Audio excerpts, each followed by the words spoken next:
제자가 되려면이라는 제목으로 하나님의 말씀 증거하도록 하겠습니다.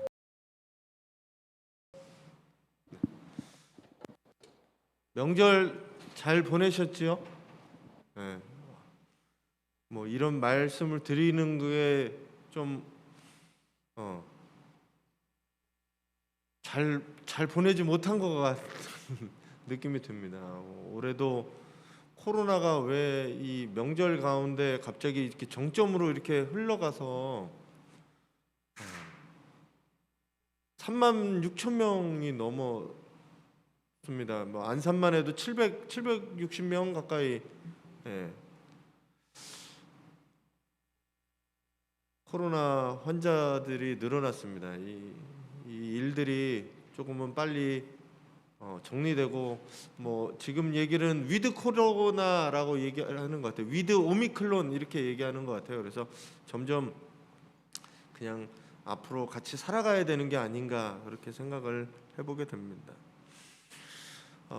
이 동계 시즌에 우리들에게 지금 뭐 하나의 즐거움을 주는 거라고 하면 동계 올림픽이 시작됐습니다. 올림픽이 시작됐는데 도쿄올림픽처럼 이번에도 뭐 무관중에 뭐 여러 가지 말들이 많더라고요. 하여튼 동계올림픽이 시작되었습니다. 뭐 여러모로 조용한 올림픽이 되었습니다. 그래서 평창 이후로 도쿄와 베이징에서 이 동북아 3국에서 열리는 올림픽들이 지금 평창까지 괜찮고 그 다음부터 지금 계속 이렇게 된 거예요. 그래서 참 아쉬운 마음들이 있습니다.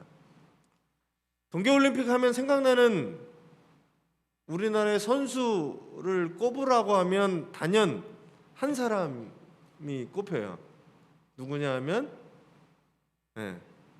얼음공주, 뭐 피겨스케이트의 여왕이었던 김연아 선수 은퇴한 지도 이제 8년 됐습니다. 김연아 선수가 선수 시절에 우승할 때 보면 이 해설가들의 해설을 들을 수 있었어요. 그 라이벌이었던 잘 아시는 아사다 마오 선수하고 비교를 하면서 이 해설하는 분들의 얘기를 들어보면 김연아 선수가 점프를 뛸 때 그리고 착지를 할 때 두 가지 그 피겨에서 착지하는 두 가지 방법을 설명하면서 김연아 선수는 굉장히 기본기가 잘 돼 있다 라고 얘기를 하더라고요.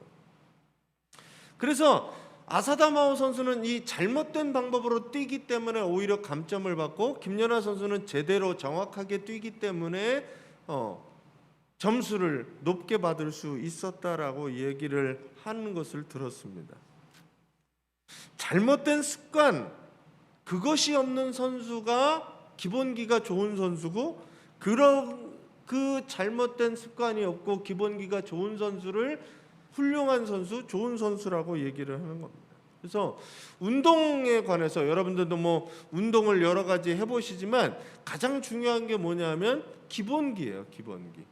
기본기가 흐트러지지 않고 유지되느냐 안 되느냐가 그 선수의 생명을 좌우하게 됩니다. 그래서 이 선수들이 가장 먼저 연습을 하면서 시작하는 게 뭐냐면 자기가 가장 먼저 배웠던 기본기들을 다시 한번 연습하는 시간들을 갖는 거예요. 뭐 어느 선수나 마찬가지입니다. 어느 종목이나 자기가 하는 그 기본기를 충분히 연습한 후에 이제 다음 것들을 연습하게 되는 거죠. 그래야 부상도 없고 몸의 상태를 유지할 수 있습니다. 저희는 예전에 3년 전에 코로나 있기 전에 동기 모임을 오래간만에 했어요. 오래간만에 동기 모임을 해서 뭐 했냐면 축구했습니다. 축구. 목사님들이 축구를 안 하다가 갑자기 모여서 준비 운동도 제대로 하지 않고 축구를 해서 저희 동기 목사님 중에 한 분은 저랑 교체를 했어요. 제가 숨이 차고 힘들어서 교체를 하고 들어가자마자 이쪽에서 반대편으로 뛰다가 갑자기 악 하고 쓰러진 게 아킬레스건이 끊어졌어요. 뭐냐면 기본적인 준비 운동, 기본적인 자세들을 연습하지 않고 갑자기 하게 될 때 문제가 생긴다는 거죠. 제가 한 10년 전에 테니스를 배운 적이 있습니다. 테니스 레슨을 받았어요. 뭐 이렇게 같이 공동 레슨을 좀 싸게 받는다고 해서 받을 수 있었어요. 근데 레슨 받을 때 한 달 내내 뭐 했냐면 이 포핸드 스트로크라고 하는 오른쪽 스트로크죠. 잘 공도 처음에는 잘 맞지도 않아요. 근데 그걸 한 달 내내 시키는 거예요. 그러면서 하는 게 뭐냐면 코치가 공 던져주고 치면 자세 고쳐주고 이거를 한 달 내내 합니다. 왜 그러냐면 그걸 기본기가 돼야 그 다음이 진행이 되는 거예요. 그 과정이 아니 뭐 이걸 한 달 동안 이 공을 이러고 치고 있어라고 하지만 지겹고 힘들고 고되고 이게 언제 끝나냐고 하지만 그 기본기가 있어야 잘못된 습관들을 고치고 비로소 내 몸에 있게 되는 거라는 거예요. 그래서 운동에 관해서 그리고 이 우리 사는 것에 관해서 이 기본적인 자세, 기본적인 연습이 굉장히 중요하다라는 말씀입니다. 신앙에서도 마찬가지예요. 신앙생활을 어떻게 하면 할 수 있을까라는 것을 돌아볼 때도 기본적인 자세가 중요합니다. 우리는 생명을 살리는 제자 공동체라는 저희가 연구표를 가지고 있습니다. 뭐냐면 저는 여러분들이 제자로서 되기를 원합니다. 그리고 오늘 이 제자로서 부르시는 오늘 본문에 보면 제자의 기본기를 이 수제자 베드로를 통해서 볼 수 있다라는 겁니다. 특별히 오늘 성서일과의 구약 본문은 이사야를 부르시는 장면이에요. 신약 본문은 복음서 본문은 베드로를 부르시는 장면입니다. 이 이야기를 통해서 제자들을 부르시는 하나님의 일꾼을 부르실 때 우리의 반응은 어떠해야 되고 또한 어떻게 하는 것이 옳은가라는 것을 돌아보시는 저와 여러분들이 되시기를 간절히 바랍니다.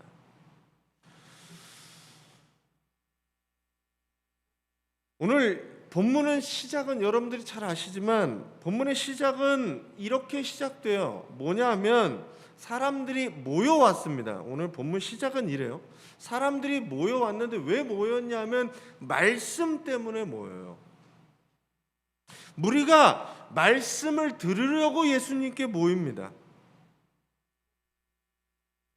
게네사렛 호숫가에 두 배가 서 있었고 어부들은 나와서 그물을 씻고 있었어요. 근데 그 중에 한 배에 예수님께서 오르세요. 그리고 그 배가 마침 시몬의 배였습니다. 그리고 이 시몬의 배에 오르셔서 육지에서 조금 떨어뜨린 다음에 사람들에게 말씀을 가르치셨습니다. 그리고 말씀을 마치시고 시몬 베드로한테 하신 말씀이 뭐냐면 깊은 데로 가서 그물을 내려 고기를 잡으라라고 하는 말씀이었어요. 시몬 베드로가 이렇게 얘기를 하죠. 5절에 이렇게 얘기합니다. 시몬이 대답하여 이르되 선생님 우리들이 밤이 새도록 수고하였은데 잡은 것이 없지만은 말씀에 의지하여 내가 그물을 내리리이다 라고 얘기합니다. 오늘 1절에서 5절 사이에 보면 말씀이라는 게 사람들이 왜 모였냐 하면 말씀을 들을 때 모였고 그리고 말씀을 마치신 후에 이 베드로한테 주님은 말씀하셨어요. 이 말씀이라는 것이 지금 계속 반복적으로 나오게 있습니다.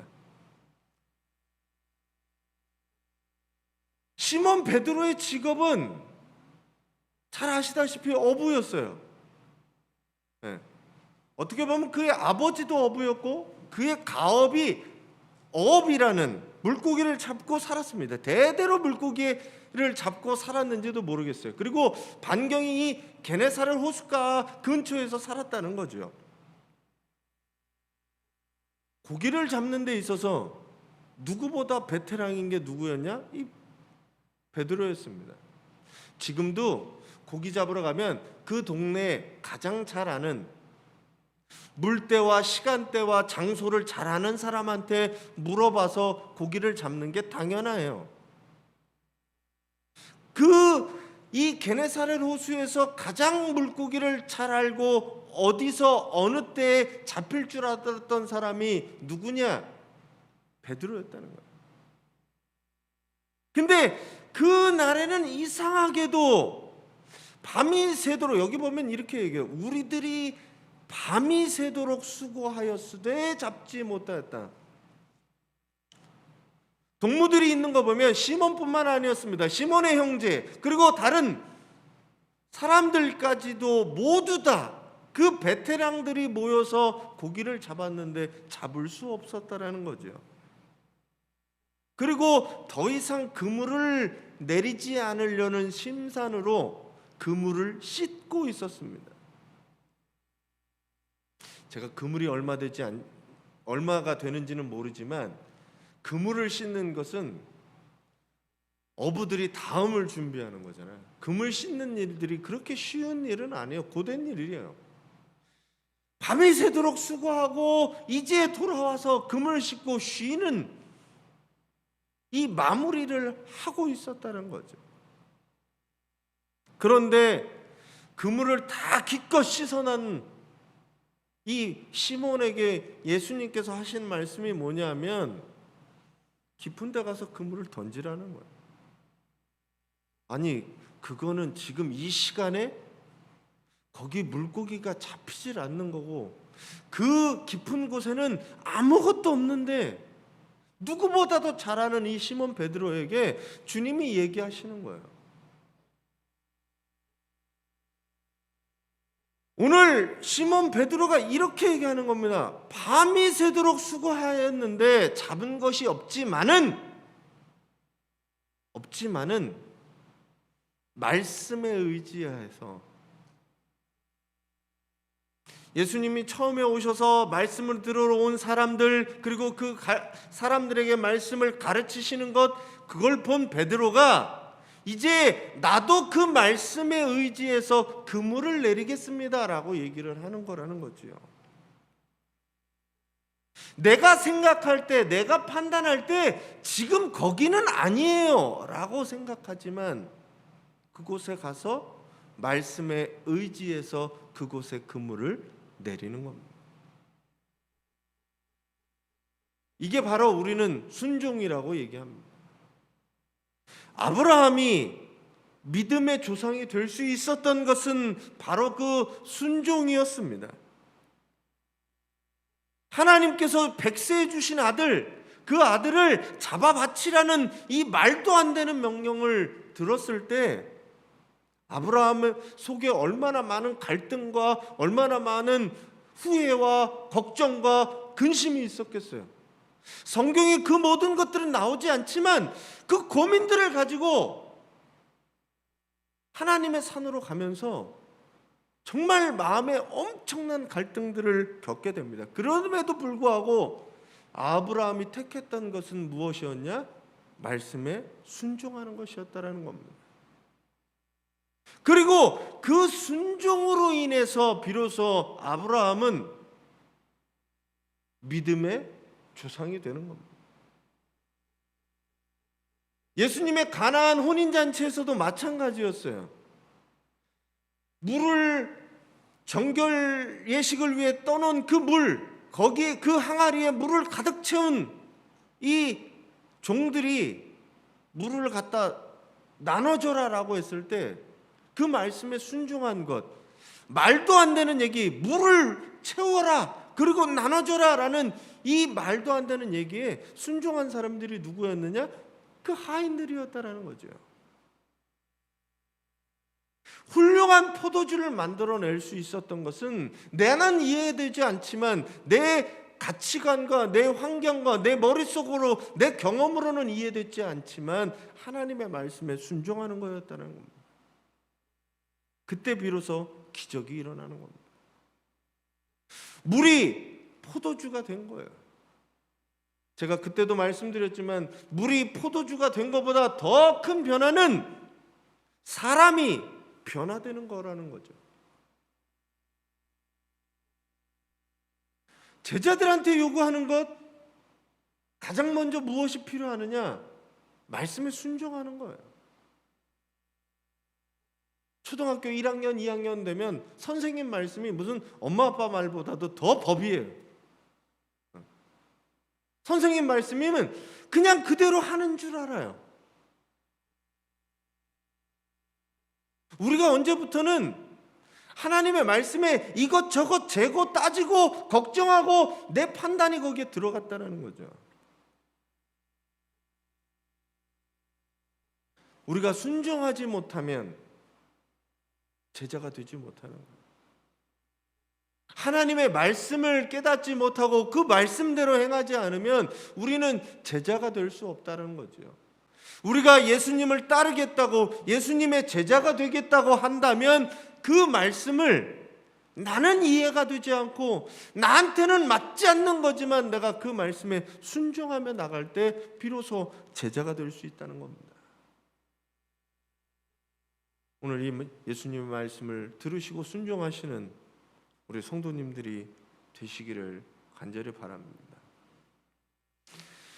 제자가 되는 두 번째는 이 베드로의 반응을 보면 말씀에 의지해서 우선 순종을 해고 봤더니 갑자기 배 그물에 많은 고기들이 잡혔어요. 그리고 찢어질 만큼 많은 물고기를 잡은 베드로가 동료들을 불러서 그것들을 나눕니다. 그리고 이 베드로의 행동과 이야기는 이거예요. 5장 8절 같이 한번 읽어주세요.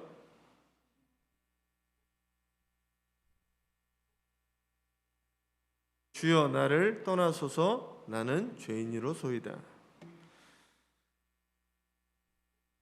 갑자기 배에 많은 물고기를 잡았어요.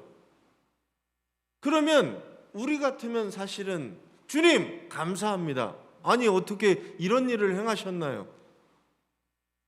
그렇게 할 텐데 이 베드로는 갑자기 여기서 전혀 상황과 다른 이야기를 하죠. 나를 떠나소서. 아니 이제 저분을 통해서 내가 벌어들일 돈? 물고기? 이거 엄청날 텐데 그 복덩이를, 그 찬스를 갑자기 이 베드로는 나를 떠나소서라고 하는 거예요. 제발 나에게서 멀어지십시오. 왜냐하면 나는 죄인입니다. 이렇게 고백하는 거예요. 이 상황이 사실은, 이 대화는 사실은 이해되지 않는 대화입니다. 이 베드로의 반응은 일반 사람이 볼 때는 전혀 맞지 않는 얘기예요.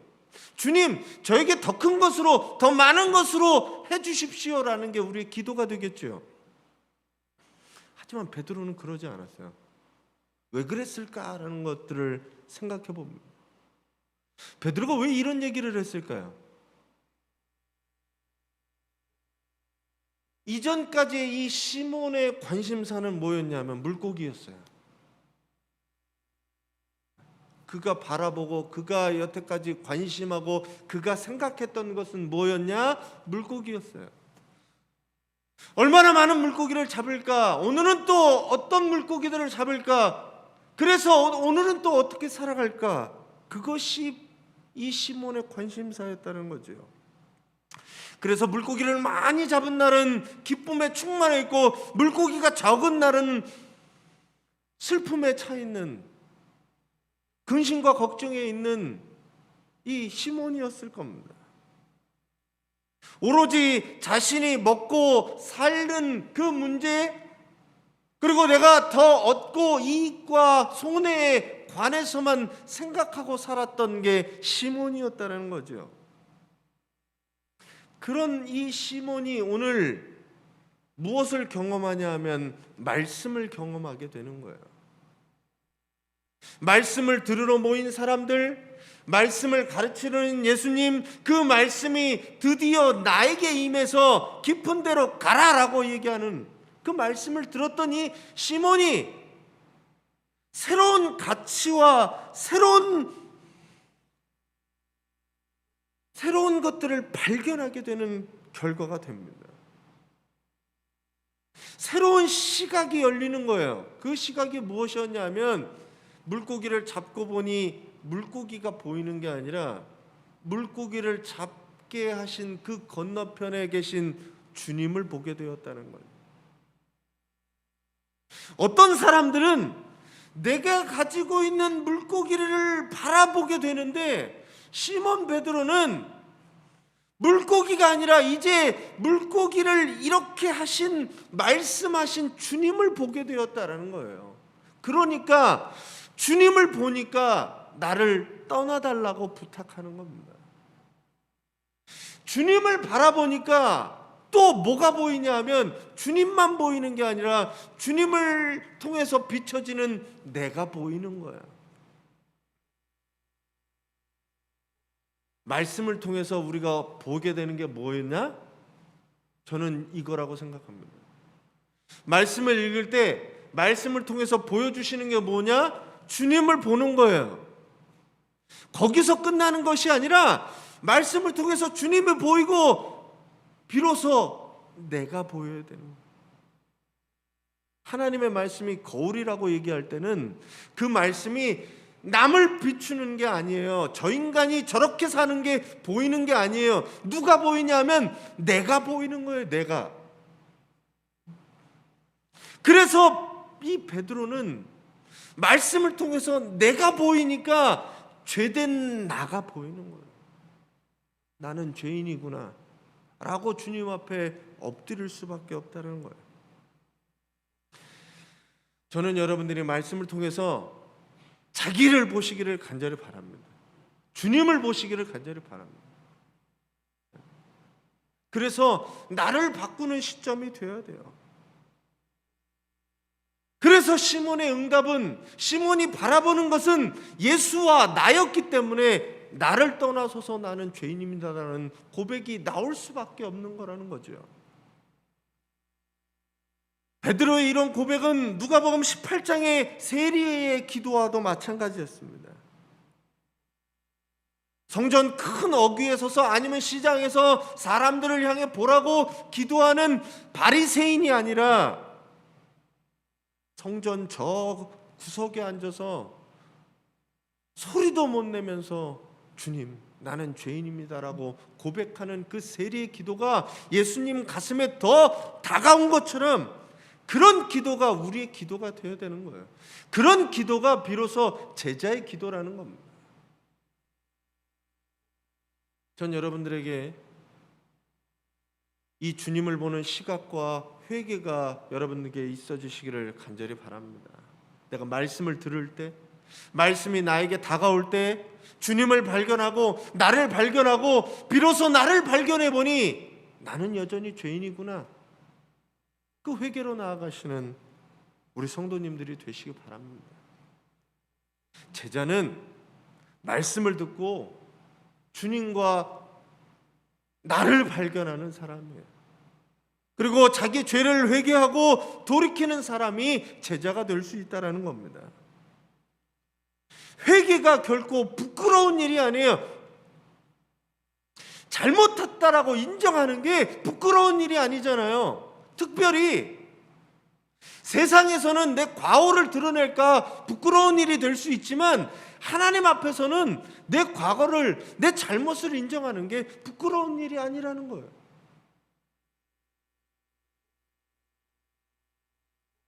오히려 회개하지 않는 사람이 부끄러운 사람입니다. 성경은 사람은 회개하라고, 죄인일 수밖에 없다고, 그러니 인정하고 회개하라고 돌아오기만 하면 된다라고 말씀하고 있는 겁니다. 여러분들이 그리스도의 제자로 그리스도를 따르는 사람이라고 하면 주님을 보시고 나를 보고 회개하는 우리 성도님들이 되시기를 간절히 바랍니다. 그리해서 제자가 되시기 바랍니다. 그냥 말씀을 듣고 말씀을 마치신 이후에 모두 다 흩어졌던 그냥 그 무리들이 아니라 말씀을 듣고 순종하고 그 말씀을 통해 나를 비춰보고 바뀌게 되는, 회개하는 제자가 되시기를 간절히 바랍니다. 네. 자, 그랬더니 그 다음에요. 그 다음 이 베드로의 행동을 보면 이렇게 얘기합니다. 그렇게 얘기하고 물고기를 많이 잡고 나를 발견하고 나를 떠나소서 했더니 예수님께서 하신 말씀은 이런 거지요. 이제 사람을 취하리라라고 얘기를 하십니다. 이거 성경 다른 본문에서는 사람을 낚는 어부가 되게 하겠다라고 얘기를 합니다.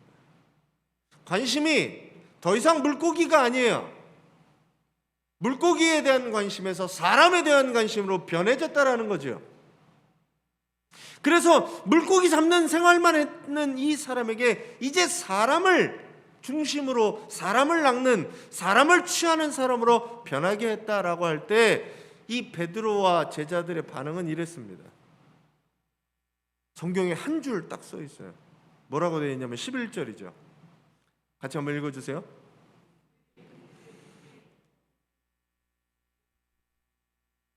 자, 그들이 배에서 잡은 것들을 갖고 와서 육지를 댔어요. 육지에 대고 그 물고기가 여태까지 관심사였잖아요. 많은 잡은 물고기, 배 다 놔두고, 여기 보면 이렇게 얘기해요. 모든 것을 버려두고. 아니, 물고기를 갑자기 그렇게 많이 잡았는데 이걸 팔아서 집에 갖다 주던지 그런 것도 아니고 다 버려두고 예수를 바로 따르는 겁니다. 성경의 이 한 줄에 저는 사실은 이게 이 한 줄로 끝나는 얘긴, 이렇게만 얘기될 수 없는 거예요. 누가 보면 앞에 4장에 보면 시몬의 장모를 예수님께서 고쳐주시거든요. 시몬은 결혼까지 했어요. 처자식이 있는 분들이 이렇게 갑자기 떠나버리면 정말 말이 안 되죠. 책임감이 없는 사람이고. 베드로의 이 마음속의 갈등은 어마어마했을 거라고 저는 생각합니다. 이걸 따라야 되나 말아야 되나?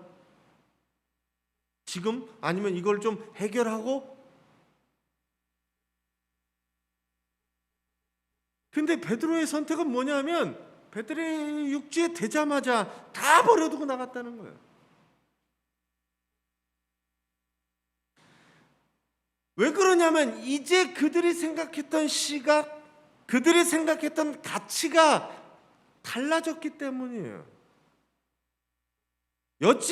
지금까지 나는 물고기를 잡고 물고기가 중요하고 물고기가 다인 줄 알고 먹고 사는 문제, 내가 그게 모든 것이 나의 것인 줄 알았는데 눈이 바뀌어 보니 다른 것이 보이고 보니 예수를 알고 보니 말씀을 듣고 보니 바뀌어졌다는 거예요. 평생 나를 지켜주고 나를 유지해주고 나의 정체성이었던 이 물고기, 그물과 배를 버려두고 주님을 따라가는 겁니다.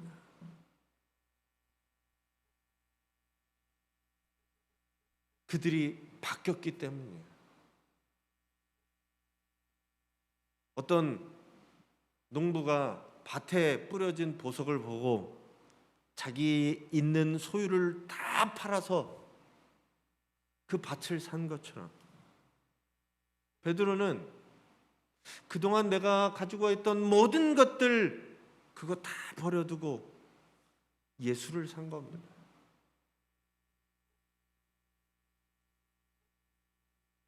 저는 여러분들에게 이런 결단이 있어 주시기를 간절히 바랍니다.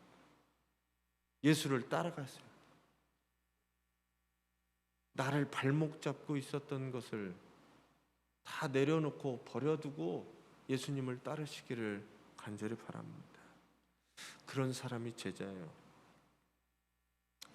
신앙이라는 것은 모든 것을 버려두고 예수를 따르는 게 신앙입니다.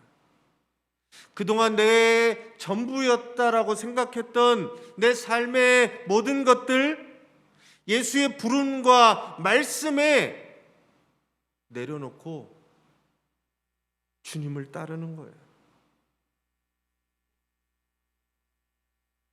마음속의 갈등과 망설임, 그 모든 것들을 내려놓고 주님을 따라가는 거예요. 말씀을 통해 이제까지 내가 물고기만, 내가 먹고 사는 문제에만 치중하며 살았다면 이제 주님을 바라보고 나를 바라보고 그분을 따르는 게 바로 신앙입니다. 그리고 그게 제자의 기본 자세입니다. 여러분들이 그리스도의 제자로서 따라가기를 원하면서 나를 발목 잡고 있었던 것들은 무엇인가? 내가 보고 있는 것은 무엇인가? 한번 돌아보시기를 간절히 바랍니다. 베드로는 자기 모든 것을 포기하고 예수님을 따르기로 결단할 수 있었던 것은 바로 말씀을 통해서 새로운 가치를 발견했기 때문입니다. 그래서 삶의 우선순위를 예수 그리스도로 변경하였습니다. 오늘 여러분, 우리 예수 그리스도를 따르는 사람으로서 예수 그리스도의 제자가 되려고 모인 여러분들, 바로 말씀을 통해서 주님을 바라볼 수 있기를 간절히 바랍니다. 그리고 회개하고 예수 그리스도를 따르는 저와 여러분이 되시기를 간절히 바랍니다. 우리 말씀 정리하겠습니다. 같이 한번 읽으세요. 네, 여러분들에게 부르시는 여러분들의 음성을 듣고 예수를 따르시기를 바랍니다. 예수님이 여러분들을 부르고 계세요. 우리가 갖고 예수님의 이 음성을 잊고 살고 있는데 예수님은 여러분들을 부르고 계십니다. 음성을 듣고 주님을 바라보시고 나를 발견하시고 예수 그리스도를 따르는 우리 성도님들이 되시기를 간절히 바랍니다.